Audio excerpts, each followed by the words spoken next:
अध्यक्ष महोदय वितरित केल्याप्रमाणे अध्यक्ष महोदय, नंदुरबार जिल्हा अक्कलकुवा तालुक्यामध्ये नव वस्ती व नेवास अंकुशवीर बाबानगर इथे 1996 पासून मदतनीस काम करत होती। त्याच्यानंतर अचानक 2006 मध्ये तिच्या जागावर दुसरी बाईला पगार देत होते। या माझे अध्यक्ष महोदय, मंत्री महोदयांना विनंती आहे का जे ऑलरेडी नोकरीवर 50 रुपये रोजाने जे महिला काम करत असताना जेव्हा तिच्या पगारवाढ झाली आणि तेव्हा त्याच्या नावाने दुसरी बाई काम करत असताना शासनाच्या निदर्शन नाही आला का? पण ते जे शांताबाई आहे ते मेलीनंतर 6 महिनेपर्यंत ते बायच्या नावाने पगार दिली गेली। मेलीनंतर ही पगार दिली गेली। त्याच्या मुलाने माझ्याकडे येऊन तक्रार केली का दादा म्हणे माझी आई जिवंत असताना आम्हाला पगार तर नाही दिली, पण माझी आई मेलीनंतर सुद्धा माझी आईच्या नावाने पगार दिली गेली आहे। तिथली स्थानिक अंगणवाडीने सुद्धा सुपरवायझरला आणि सीडीपीओला सांगितलं होतं, तरी त्याच्या नावाने जे पगार काढून देणारे जे सीडीपीओ सुपरवायझर असेल त्यांच्यावर ताबडतोब गुन्हा दाखल करण्यात यायला पाहिजे। हे माझे अध्यक्ष महोदय स्पेसिफिक विषय आहे। दुसरं, जेव्हा मी एक आमदार कलेक्टर व सीओ कडे जेव्हा एक आमदार तक्रार करतो आहे कसे अशी महिला हे मेली आहे आणि त्याच्या नावाने दुसरी महिला पगार घेत आहे, तरी 2 महिने झाले तोपर्यंत ना सीओने ना कलेक्टरने त्याच्यावर लक्ष दिलं। कारण डीपीडीसीच्या मीटिंग मध्ये सुद्धा तो विषय झाला, तरी त्याच्यावर कोणती चौकशी केली नाही। जेव्हा मी एक मीडियावर स्टेटमेंट दिला की मी कलेक्टर आणि सीओच्या विरुद्ध मध्ये मी आंदोलन करणार, तेव्हा 2 महिन्यानंतर जे बाय त्याच्यावर ते मेलेलीच्या नावाने पगार खात होती त्या बाईला सस्पेंड केलं। तर माझे स्पेसिफिक मागणी आहे अध्यक्ष महोदय, त्या डिपार्टमेंट मध्ये जे सीडीपीओ आणि सुपरवायझर जे पगार देतात त्यांच्यावर कारवाई करायला पाहिजे। आणि कलेक्टर सीओ एक आमदार तक्रार केली नंतर 2 महिनेपर्यंत त्याच्यावर लक्ष देत नाही असेल तर असं कलेक्टर आणि सीओ वर सुद्धा कारवाई करण्यात यावे अशी माझी स्पेसिफिक मागणी आहे। अध्यक्ष महोदय, सन्मान्य सदस्य महोदयांनी जी या ठिकाणी शासनाचं आणि विभागाचं लक्ष वेधून घेण्याच्या दृष्टिकोनातून ही लक्षवेधी मांडलेली आहे। संबंधित जी मदतनीस आहे मयत शांता जयंतीलाल तडवी यांची 1 सप्टेंबर 1996 रोजी 50 रुपये मानधनावर नियुक्ती ही तत्कालीन प्रशासनाच्या किंवा मुख्य कार्यकारी अधिकाऱ्यांच्या माध्यमातून देण्यात आलेली होती। तदनंतर नियमित अंगणवाडी केंद्रामध्ये 2006 मध्ये अंगणवाडी मदतनीस म्हणून 740 मानधन नियुक्ती ही करण्यात आलेली होती। संबंधित जी मयत अंगणवाडी मदतनीस आहे यांच्या जाऊबाई श्रीमती सुमित्रा रोहिदास तडवी या बनावट कागदपत्रे तयार करून त्यांच्या जागी कामकाज करत होत्या। खरं तर अंगणवाडीची इमारत नसताना अंगणवाडी ही शांती जयंतीलाल तडवी यांच्याच घरात ती अंगणवाडी भरत होती आणि त्यांची जाऊबाई ही त्यांच्या नावाने खोटी कागदपत्र त्या ठिकाणी तयार करून तिथं कामकाज करत होत्या। आधार कार्ड, इतर जी काही शासकीय कागदपत्र असतात त्याच्यामध्ये सुद्धा सुमित्रा रोहिदास तडवी या ज्या आहेत त्यांनी बनावट कागदपत्रे करून पोषण आहार वाटप असेल आणि इतर ज्या अंगणवाडीच्या बाबी आहेत ह्या त्यांच्या माध्यमातून ते काम होत होतं। शांता जयंतीलाल तडवी यांची 11 ऑक्टोबर 2024 रोजी निधन झाले आणि शांता जयंतीलाल तडवी यांच्या ऐवजी काम करत असल्या संदर्भामध्ये स्थानिक लोकप्रतिनिधी म्हणजे सन्मान्य आमदार महोदयांनी ज्या वेळेला त्या संदर्भातली तक्रार ही संबंधित जिल्ह्याच्या जिल्हाधिकारी आणि मुख्य कार्यकारी अधिकाऱ्यांकडे 21 फेब्रुवारी 2025 मध्ये केली, त्यावेळेला लगेचच 24 फेब्रुवारी 24/2/2025 मध्ये या संदर्भातली समिती ही सन्मान्य जिल्हाधिकाऱ्यांनी त्या ठिकाणी मुख्य कार्यकारी अधिकारी जिल्हा परिषदेच्या यांना सूचना देऊन त्या ठिकाणी स्थापन केली।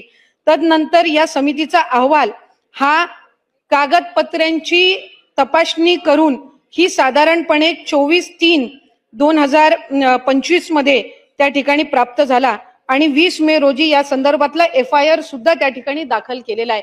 खरं तर आमदार महोदयांनी या ठिकाणी नमूद केल्याप्रमाणे ज्या कैलासवासीय शांती जयंतीलाल तडवी आहेत यांच्या सुपुत्रांनीच आमदार महोदयांकडे त्या संदर्भातली तक्रार केली, पण त्यांच्याच नातेवाईक सुमित्रा रोहिदास तडवी ह्या त्याच घरातल्या ह्या बनावट कागदपत्र त्या ठिकाणी सादर करून इतके वर्ष काम करत होत्या.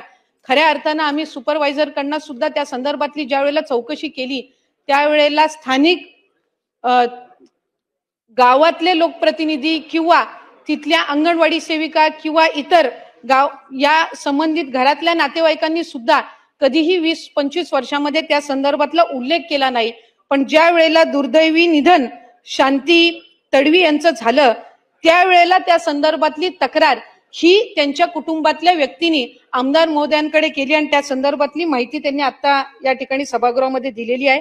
पण तरी सुद्धा सन्मान्य आमदार महोदयांनी निवेदनाद्वारे जी काही तक्रार त्या ठिकाणी केली होती त्यानुसार 20 मे रोजी FIR त्या ठिकाणी दाखल केलेला आहे आणि या संबंधामध्ये कडक कारवाई ही त्या ठिकाणी निश्चितपणाने अध्यक्ष महोदय केली जाईल. सन्माननीय सुरेश धस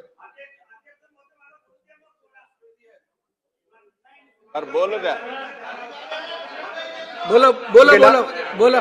अध्यक्ष महोदय, कडक कारवाई कोणावर करणार?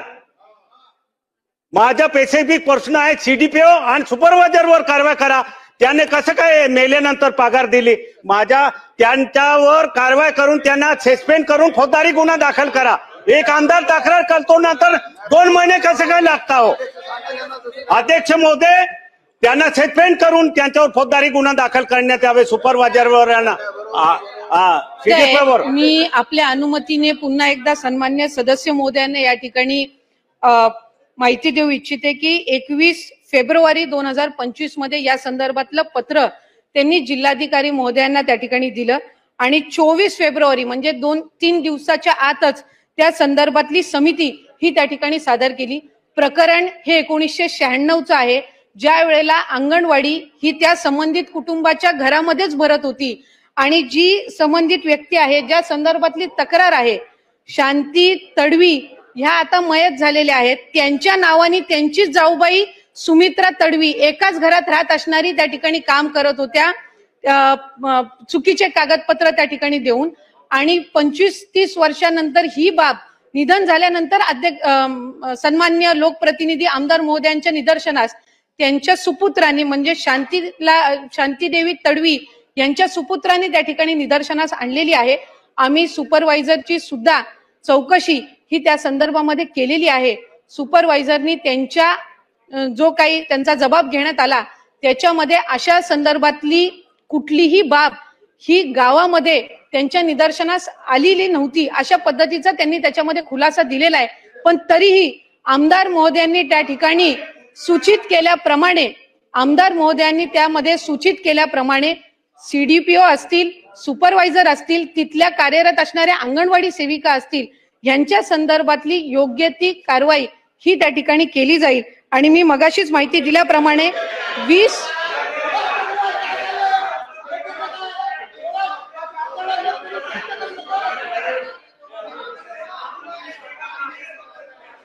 सन्मान्य अध्यक्ष महोदय, मला पुन्हा एकदा सभागृहातल्या सदस्यांच्या निदर्शनास आणून द्यायचंय की या बाबीमध्ये एकाच कुटुंबातल्या शांती तडवी या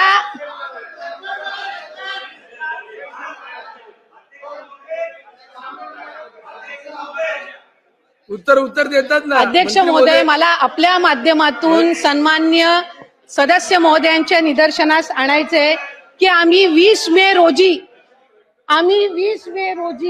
या संदर्भातला FIR दाखल केलेला असून CDPO यांना सुद्धा आणि सुपरवायझर यांना सुद्धा त्याच्यामध्ये आम्ही FIR मध्ये त्यांच्या विरोधात सुद्धा दाखल केलेला आहे. त्याच्यामुळे जी काही कारवाई आहे ती त्या संदर्भातली कडक ही केली जाईल. सन्मान्य अध्यक्ष महोदय, ही अतिशय गंभीर बाब आमशा पाडवी साहेबांनी या ठिकाणी लक्षात आणून दिलेली. अध्यक्ष महोदय, आता महिला व बाल कल्याण मंत्री आता उत्तर देत आहेत की आम्ही सीडीपीओ आणि सुपरवायझर यांना सुद्धा त्या एफआयआर मध्ये घेतलेला आहे. मग माननीय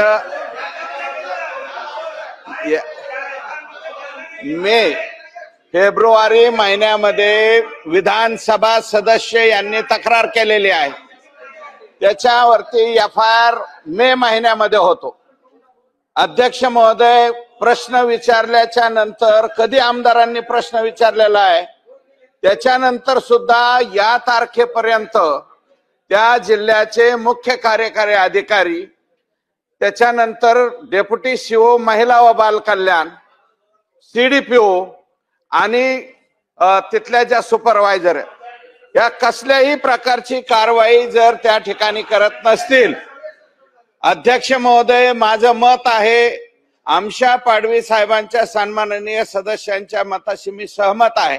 याच्यामध्ये डेप्युटी सीओ महिला व बाल कल्याण, सीडीपीओ आणि तिथल्या ज्या कोणी सुपरवायझर असतील हे सर्वच्या सर्व निलंबित या ठिकाणी केले पाहिजे, तरच याच्यामधला न्याय त्या ठिकाणी मिळेल.